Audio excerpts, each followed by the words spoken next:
Hello! Nous sommes en 1981, l'année où est sorti La Boom, très bon film d'ailleurs. Issei Sagawa est un jeune japonais venu étudier en France, à la Sorbonne. Victime d'une encéphalite, il a un physique très particulier. Il ne mesure qu'1,50 m et ne pèse que 35 kg. Il est très chétif, il est renfermé et n'a aucun ami.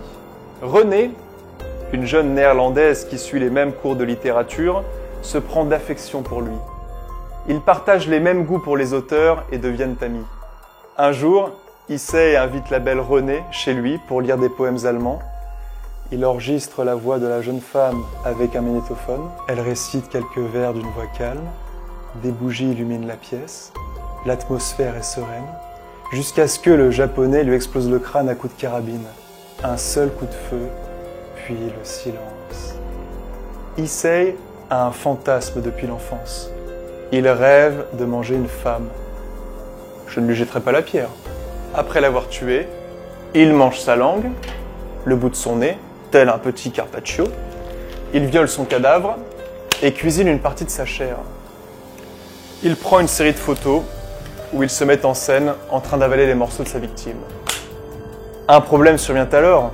Comment se débarrasser des restes? Il achète 2 valises, les remplit et part pour le bois de Boulogne pour aller les cacher. Il transporte le tout dans un caddie de supermarché, mais se fait surprendre par un couple qui passe par là. Affolé, il prend la fuite en laissant ses petites affaires derrière lui. Les enquêteurs retrouvent sa trace et l'arrêtent. Il ne nie pas les faits et explique ses pulsions morbides. Enfermé pendant 1 an à la prison de la Santé, il est déclaré irresponsable pénalement par les experts psychiatres. Venant d'une famille riche, il se paye un des meilleurs avocats qui lui permet de rentrer tranquillement au Japon. Il est libéré là-bas 4 ans après son crime et devient une célébrité dans son pays.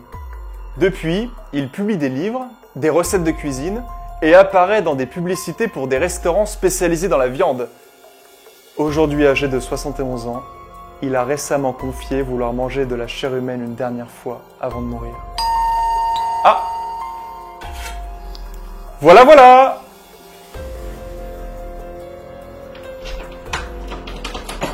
Des bonbons ou un sort, s'il vous plaît, pour Halloween? Mais bien sûr! Entrez les enfants!